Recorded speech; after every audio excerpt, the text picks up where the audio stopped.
Hello दोस्तों। आज हम लोग चर्चा करेंगे कि देखिए डीप सीक एआई ने पूरे दुनिया में हलचल मचा दी है, खास करके अमेरिका में। तो क्या है, देखिए स्पुतनिक वन ने जो अमेरिका में हलचल पैदा की थी कि कुछ इसी तरह डर चीन के डीप सीक एआई ने इन दिनों अमेरिका में फैला दिया है।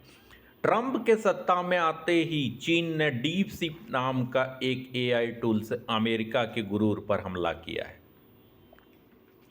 डीप सीक एआई अक्टूबर 4, 1957 सोवियत सन स्पुतनिक वन पृथ्वी की पहली सैटेलाइट अंतरिक्ष में लॉन्च करता है। यूएसएसआर के इस कदम से पूरे अमेरिका में हलचल मच जाती है। स्पुतनिक संकट ने पूरे अमेरिका में डर का माहौल बना दिया था। अमेरिका को लगा कि जब सोवियत संघ आईसीबीएम तकनीक की मदद से स्पुतनिक वन को अंतरिक्ष में भेज सकता है, तो वह इसकी मदद से अमेरिका के ऊपर न्यूक्लियर हमला भी कर सकता है। इसके बाद 1958 में अमेरिका ने national aeronautics and space administration की स्थापना की, ताकि अंतरिक्ष में सोवियत संघ को टक्कर दी जा सके। फिर जो हुआ वह इतिहास बन के रह गया। कुछ ऐसा ही इन दिनों भी हो रहा है, लेकिन इस बार ये अंतरिक्ष लड़ाई अंतरिक्ष में नहीं बल्कि तकनीकी की दुनिया में हो रही है। स्पुतनिक वन ने अमेरिका में जो हलचल पैदा की थी, कुछ इसी तरह का डर चीन के डीप सीक एआई ने इन दिनों अमेरिका में फैला दिया है। ट्रंप के सत्ता में आते ही चीन ने डीप सीक नाम के एक एआई टूल से अमेरिका के गुरूर पर हमला किया है। इस एआई टूल के लॉन्च करने के कुछ ही समय के भीतर दुनिया की सबसे मूल्यवान कंपनी एनवीडिया को करीब 600 बिलियन का नुकसान हुआ। एनवीडिया के साथ साथ मेटा, टेस्ला, गूगल और दूसरी कंपनियों को भी भारी नुकसान का सामना करना पड़ा। इस एआई टूल ने लॉन्च होने के बाद ग्लोबल एआई मार्केट के नियम फायदे ही बदल दिए हैं। ऐसे में यह कहना गलत नहीं होगा कि दुनिया अब एक नई शीत युद्ध के दौर में प्रवेश कर चुकी है। यह शीत युद्ध बिल्कुल अलग है।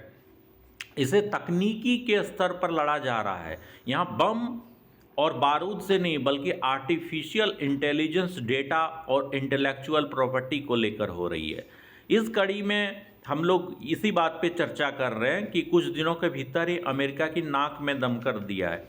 इसके अलावा यह भी जानेंगे कि कैसे चीन अमेरिका के एडवांस कम्युनिकेशन निर्यात पर बैन लगाया है। क्या है deep seek AI? Deep seek AI एक पावर्ड चैटबॉट है।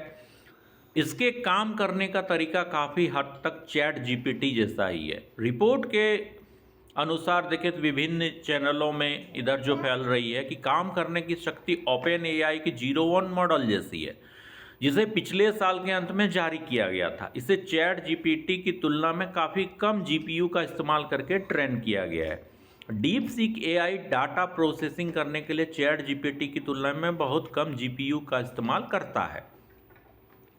Deep seek AI data processing करने के लिए चैट जीपीटी की तुलना में बहुत कम जीपीयू यूज़ करता है। Deep seek AI chat GPT जैसा ही कार्यकुशल है। यही नहीं, कई बेंचमार्क पर इसने चैट जीपीटी, गूगल और मेटा के एडवांस एआई मॉडल्स को पीछे छोड़ दिया है। डीप सीक के सबसे लेटेस्ट R1 मॉडल को केवल $5.6 मिलियन के बजट पर ट्रेन किया गया है। विशेषज्ञों के मुताबिक इस एआई टूल को बनाने में जितनी लागत आई है, वह अमेरिकन एआई मॉडल को बनाने की खर्च की तुलना में कई गुना कम है। एआई मॉडल बनाने की खर्च की तुलना में कम है। एक तरफ यहाँ यूजर्स को चैट जीपीटी प्लस का उपयोग करने के लिए $20 लाख का खर्च करना पड़ता है। इसकी तुलना में डीप सीक एआई का उपयोग करने के लिए आपको किसी प्रकार के पैसों का खर्च करने की ज़रूरत नहीं है। यही नहीं, डीप सीक ने दुनिया भर के हर किसी के लिए अपना एक ओपन सोर्स भी जारी किया है। अगर आपके पास कोई कंप्यूटर है जिसमें अच्छा खासा जीपीयू लगा हुआ है, तो डीप सीक को आप अपने ही लैपटॉप में इस्तेमाल कर सकते हैं। इसका इस्तेमाल करने के लिए ना तो आपको डीप सीक के चैट सर्वर में जाना होगा, ना ही आपको इंटरनेट की ज़रूरत होगी। कोई शुल्क भी नहीं लगेगा। डीप सीक सिर्फ एक एआई टूल नहीं बल्कि यह भविष्य की झलक है, जहां शक्ति संतुलन मिसाइलों, एयरक्राफ्ट, बड़े बड़े टैंकों में नहीं बल्कि एल्गोरिदम में छिपा होगा। अमेरिका और चीन के बीच चल रहा तकनीकी शीत युद्ध अब एक रोमांचक मोड़ पर जाता हुआ दिख रहा है। 1957 में स्पुतनिक 1 के लॉन्च में अमेरिका को एक होड़ में धकेला था, जिसके नतीजे में इंसान पहली बार चांद पर कदम रखा पाया। 2025 में डीप सीक एआई ने अमेरिका के टेक साम्राज्य में हलचल पैदा की है।